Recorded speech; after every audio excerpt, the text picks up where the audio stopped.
బొగ్గు గనులన్నీ కూడా తెలంగాణ ప్రజల ఆత్మది. తెలంగాణ రాష్ట్ర ప్రభుత్వం ఈ రాష్ట్రానికి సంబంధించి ఆస్తులు. ఆ ఆస్తుల్ని ఈ ఆత్మని కాపాడి భవిష్యత్ తరాలకు అందించడమే నా ముందు ఉన్నటువంటి ఏకైక లక్ష్యం. రాధాకృష్ణ గారి లాగా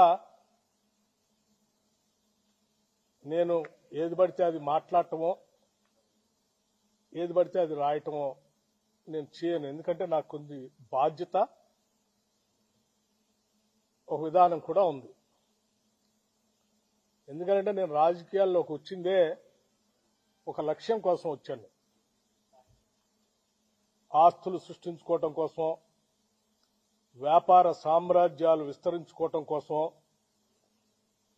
లేకపోతే అధికారాన్ని హోదాగా అనుభవించడం కోసం నేను రాలేదు. నేను ఒక ప్రత్యేక లక్ష్యం కోసమే రాజకీయాల్లోకి వచ్చాను. నా లక్ష్యం ఇక్కడ ఉన్నటువంటి ఆస్తుల్ని, వనరుల్ని, వ్యవస్థల్ని అన్నిటినీ కూడా సమాజంలో ఉన్న అన్ని వర్గాలకి సమానంగా పంచడం కోసమే నేను రాజకీయాల్లోకి వచ్చాను. దారి దోపిడిగారులు,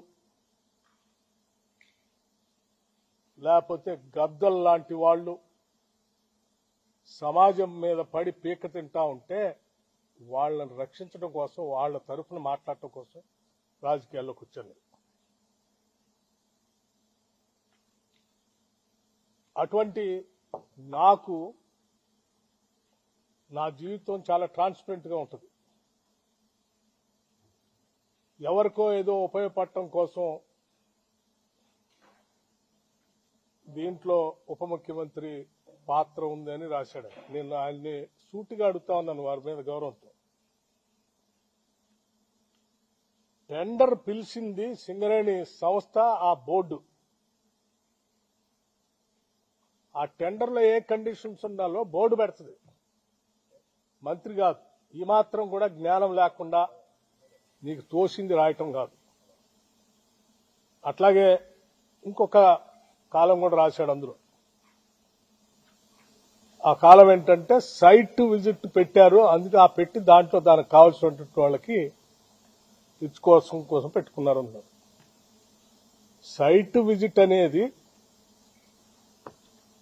నాకు తెలియదు. ఇది రాసిన తర్వాత నేను ఎంక్వైరీ చేశాను.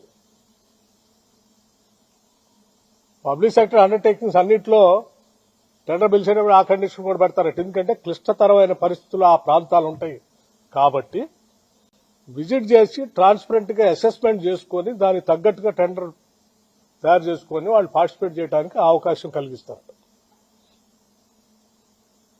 చాలా public sector undertaking, government of India సంబంధించిన పబ్లిక్ సెక్టర్ అండర్టేకింగ్స్ అన్నింటిలో కూడా ఇటువంటి కండిషన్స్ ఉన్నాయి. అయినా ఒక బెనిఫిట్ ఆఫ్ డౌట్ ని, ఒక కట్టు కథని, ఒక పెట్ట కథని అల్లి తెలంగాణ ప్రజల్ని మభ్యపెట్టడం కోసం తను ఒక కథనం రాశాడు. కాబట్టి మేము నిజాయితీగా ఉంటాం కాదు, ఉన్నట్టుగా కూడా జనానికి కనపడాలి. ఆ ట్రాన్స్పరెన్సీ కూడా ఉండాలి. That is what I believe. నేను అది చదివిన తర్వాత నేను అందుకే మొత్తం ఆ కండిషన్స్ చదివి I seriously examine the entire thing. I have asked the Singareni management and the board seriously examining ఇటువంటి ఎలిగేషన్స్ వచ్చినప్పుడు ప్రజలకు స్పష్టత ఇవ్వాల్సిన బాధ్యత మంత్రిగా నా పైన ఉంటుంది. కాబట్టి I have asked them to, I have instructed, not only asked, to cancel the tender and go for a fresh tender with all the Government of India public sector undertakings లో ఏ కండిషన్స్ ఉంటాయో అటువంటి conditions అన్ని examine చేసి మళ్ళీ పిలవండి. Don't go by this same. ఇంతవరకు అంటే వాళ్ళు చెప్పింది సార్ టెండర్ ఇప్పుడే పిలిచాము, ఇంకా అసలు ఎవరు పార్టిసిపేటే చేయలేదు, అప్పుడే ఎవరికో ఇచ్చినట్టు ఎవరికో ఇవ్వటం కోసం దీంట్లో చేస్తున్నారని రాసిన దానికి మేమెట్లా బాధ్యులం అంటే నేను చెప్పాను, that is a different part, live it. ఆ రాసిన ఆయనకి ఎవరి మీదో ఏదో ప్రేమ ఉండొచ్చు, లేకపోతే నేను మొదటి నుంచి కాంగ్రెస్ పార్టీలో ఉంటే రాజశేఖర రెడ్డి గారికి అత్యంత సన్నిధులుగా ఉండటం వల్ల రాజశేఖర రెడ్డి గారి మీద ఉన్నట్టు కోపంతో నా మీద కూడా కోపం చూపించడానికి రాసి ఉండొచ్చు. కానీ ఇవన్నీ రాష్ట్ర రాజకీయాలకి సింగరేణికి సంబంధించినవి కాదు, పాలనకు సంబంధించినవి కాదు. ఒక బెనిఫిట్ ఆఫ్ డౌట్ వచ్చింది కాబట్టి దాన్ని క్యాన్సిల్ చేయండి. మిగతా విషయాలన్నీ కూడా నేను రాధాకృష్ణ తేల్చుకుంటాము. ఇది ప్రజలకు సంబంధించింది కాబట్టి ఇమ్మీడియట్ గా క్యాన్సిల్ ఇట్ అని చెప్పండి. I'm already instructed the Singareni board people to cancel it. ఇక రాధాకృష్ణ విషయానికి ఈ కట్టుకథ పిట్టకథ రాసిందని అన్నిటికీ అతను ఏ ఉద్దేశంతో రాశాడు, ఎందుకు రాశాడు, ఏ రాజకీయ ఉద్దేశం ఉంది, దాని వెనక ఎవరుండి నడిపిస్తున్నాడో అన్ని విషయాలు మళ్ళీ తిరిగి వచ్చిన తర్వాత నేను మొత్తం ఫుల్ ఫ్లెడ్జ్డ్ గా ప్రెస్ని పిలిచి నేను మాట్లాడతాను. అప్పటి వరకు మాత్రం I just want to make it very clear to the people of Telangana that నేను ఈ బాధ్యతలో ఉన్నంత కాలం ఏ గద్దల్ని, ఏ దోపిడీదారుల్ని, ఏ వ్యవస్థీకృతమైనటువంటి క్రిమినల్స్ ని తెలంగాణ ఆస్తులపైన కానీ తెలంగాణ వ్యవస్థలపైన కానీ నేను పడలేను. I will be keep protecting those things. I will stand for that. Thank you. సరే, ఇది సింగరేణికి సంబంధించి అందుకే అన్నాను, నీకు లేకపోతే మిగతా మీడియా సంస్థకి మీ ఇద్దరి మధ్యన ఏ సంబంధాలు ఉన్నాయో, ఏ వైరం ఉందో అది మీ ఇద్దరు తెలుసుకోవాల్సింది. మీ ఇంట్రెస్ట్ల కోసం రాష్ట్రాన్ని, పాలనని, ప్రభుత్వాన్ని, అందులో అధికారుల్ని, మంత్రుల్ని లాగుతామంటే చూస్తూ ఊరుకోవడానికి ఎవరు సిద్ధంగా లేదు. ఈ ఆత్మగౌరవంతో బతుకుదామని, బతకాలని, ఆత్మగౌరవం లేకుండా ఈ సమాజాన్ని దోపిడీ చేస్తూ హింసిస్తున్నటువంటి వర్గాలకు వ్యతిరేకంగా నిలబడి ఆ వర్గాల ఆత్మగౌరవాన్ని సాధించి పెట్టడానికని రాజకీయాల్లోకి వచ్చా. I also live with the same self respect. I don't bend for anything. I stand for that. ఏమ్మా,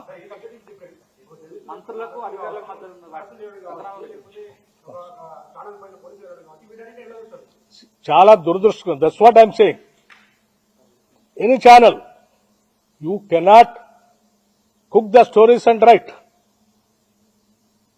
You don't have any right to spoil the image of other individual personalities. You cannot assassinate. What right do you have? After cabinet, yes.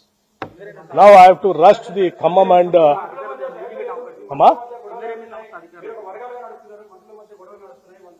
మా మంత్రులందరూ, ఒక్క నిమిషం, మా ముఖ్యమంత్రి గాని మంత్రులు గాని ఈ రాష్ట్ర ప్రజల విస్తృత ప్రయోజనాల కోసం పనిచేస్తా ఉన్నారు. నీ అవసరం. Kalyani's surgery went well. Please make sure you have the corneal topography, posterior float, and corneal pacmentary reports on my table. And మీరు కళ్యాణి ఫాదరా? Yes doctor. లాసిక్ సర్జరీ చాలా బాగా జరిగింది.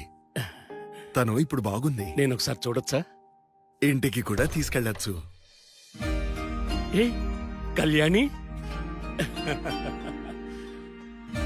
మా చికిత్సే మా మాట. వాసనై కేర్. ఆడ చూసి ఆడ కూర్చొని విన్నాడో, ఆడ చూసి రాశాడో నాకు తెలియదు. అది కూడా అడుగుతాను.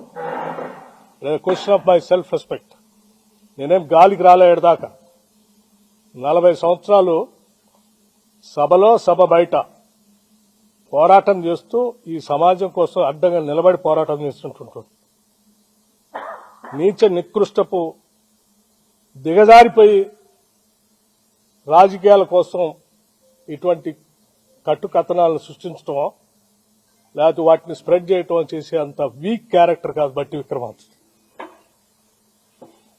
వచ్చిన మాట్లాడు. ఆస్తుల్ని ఈ ఆత్మని కాపాడి భవిష్యత్ తరాలకు అందించడమే నా ముందు ఉన్నటువంటి ఏకైక లక్ష్యం. రాధాకృష్ణ గారి లాగా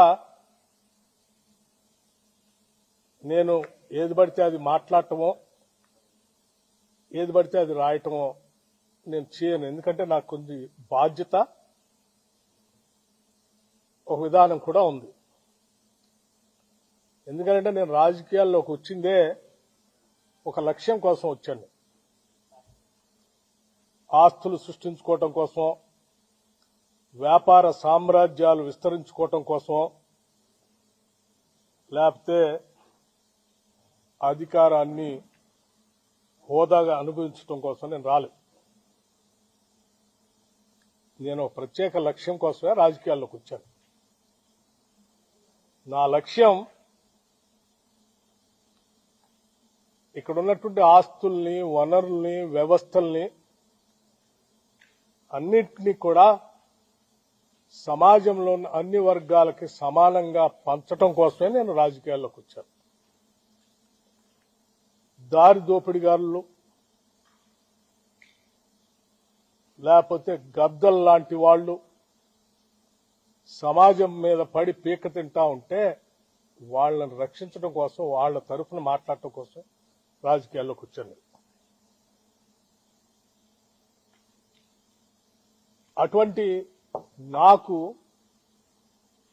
నా జీవితం చాలా ట్రాన్స్పరెంట్ గా ఉంటుంది. ఎవరికో ఏదో ఉపయోగపడటం కోసం దీంట్లో ఉప ముఖ్యమంత్రి పాత్ర ఉందని రాశాడు. నేను ఆయన్ని సూటిగా అడుగుతా ఉన్నాను వారి మీద గౌరవంతో. టెండర్ పిలిచింది సింగరేణి సంస్థ, ఆ బోర్డు. ఆ టెండర్లో ఏ కండిషన్స్ ఉండాలో బోర్డు పెడుతుంది, మంత్రి కాదు. ఈ మాత్రం కూడా జ్ఞానం లేకుండా నీకు తోసింది రాయటం కాదు. అట్లాగే ఇంకొక కాలం కూడా రాశాడు అందులో. ఆ కాలం ఏంటంటే సైట్ విజిట్ పెట్టారు, అందుకే ఆ పెట్టి దాంట్లో దానికి కావాల్సినటువంటి వాళ్ళకి కోసం పెట్టుకున్నారు అన్నారు. సైట్ విజిట్ అనేది నాకు తెలియదు, ఇది రాసిన తర్వాత నేను ఎంక్వైరీ చేశాను. పబ్లిక్ సెక్టర్ అండర్టేకింగ్స్ అన్నింటిలో టెండర్ పిలిచేటప్పుడు ఆ కండిషన్ కూడా పెడతారట. ఎందుకంటే క్లిష్టతరమైన పరిస్థితులు ఆ ప్రాంతాలు ఉంటాయి కాబట్టి విజిట్ చేసి ట్రాన్స్పరెంట్ గా అసెస్మెంట్ చేసుకుని దానికి తగ్గట్టుగా టెండర్ తయారు చేసుకుని వాళ్ళు పార్టిసిపేట్ చేయడానికి అవకాశం కలిగిస్తారు. చాలా public sector undertaking, government of India సంబంధించిన పబ్లిక్ సెక్టర్ అండర్టేకింగ్స్ అన్నింటిలో కూడా ఇటువంటి కండిషన్స్ ఉన్నాయి. అయినా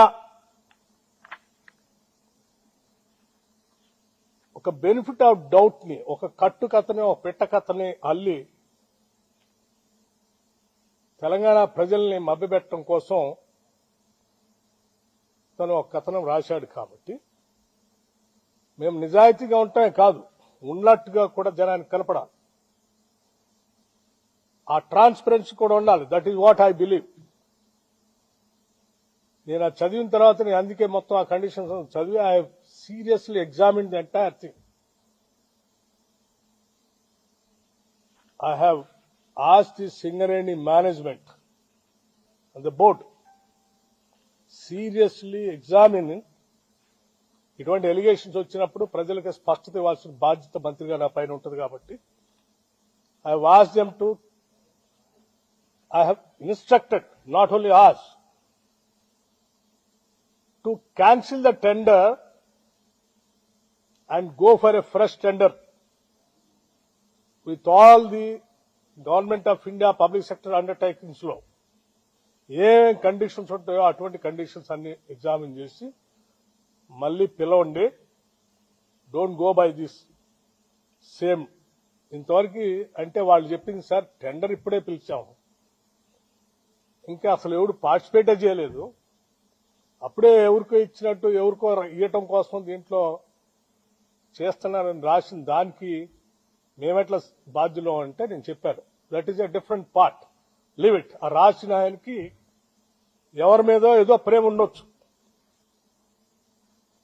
లేకపోతే నేను మొదటి నుంచి కాంగ్రెస్ పార్టీలో ఉంటే రాజశేఖర రెడ్డి గారికి అత్యంత సన్నిధులుగా ఉండటం వల్ల రాజశేఖర రెడ్డి గారి మీద ఉన్నట్టు కోపంతో నా మీద కూడా కోపం చూపించడానికి రాసి ఉండొచ్చు.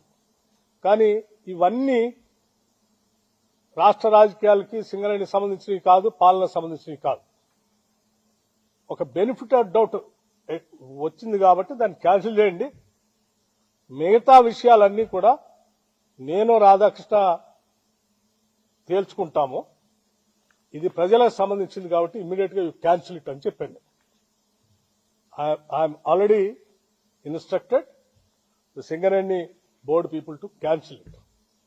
ఇక రాధాకృష్ణ విషయానికి ఈ కట్టు కథ పిట్ట కథ రాసిందని అన్నిటికీ అతను ఏ ఉద్దేశంతో రాశాడు, ఎందుకు రాశాడు, ఏ రాజకీయ ఉద్దేశం ఉంది, దాని వెనక ఎవరుండి నడిపిస్తున్నాడో అన్ని విషయాలు మళ్ళీ తిరిగి వచ్చిన తర్వాత నేను మొత్తం ఫుల్ ఫ్లెడ్జ్డ్ గా ప్రెస్ని పిలిచి నేను మాట్లాడతాను. అప్పటి వరకు మాత్రం I just want to make it very clear to the people of Telangana that నేను ఈ బాధ్యతలో ఉన్నంత కాలం ఏ గద్దల్ని, ఏ దోపిడీదారుల్ని, ఏ వ్యవస్థీకృతమైనటువంటి క్రిమినల్స్ ని తెలంగాణ ఆస్తులపైన గాని తెలంగాణ వ్యవస్థలపైన గాని నేను పడనేను. I will be keep protecting those things. I will stand for that. Thank you. ఆ ఆస్తుల్ని, ఈ ఆత్మని కాపాడి భవిష్యత్ తరాలకు అందించడమే నా ముందు ఉన్నటువంటి ఏకైక లక్ష్యం. రాధాకృష్ణ గారి లాగా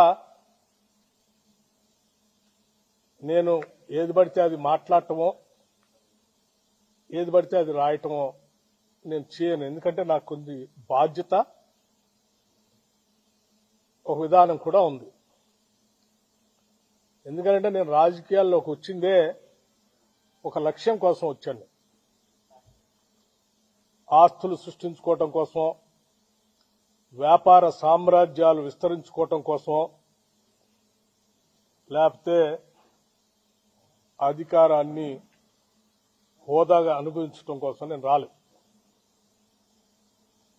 నేను ఒక ప్రత్యేక లక్ష్యం కోసమే రాజకీయాల్లోకి వచ్చాను. నా లక్ష్యం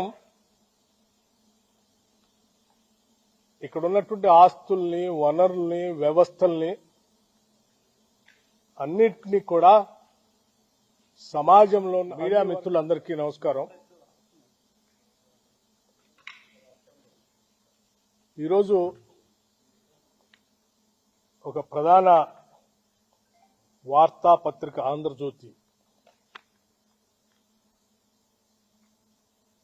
ఆ ఓనరు బహుశా చైర్మన్ అనుకుంటాను, రాధాకృష్ణ గారు ఆంధ్రజ్యోతిలో తొలి పాలుకొని ఒక పెద్ద వార్త రాశారు.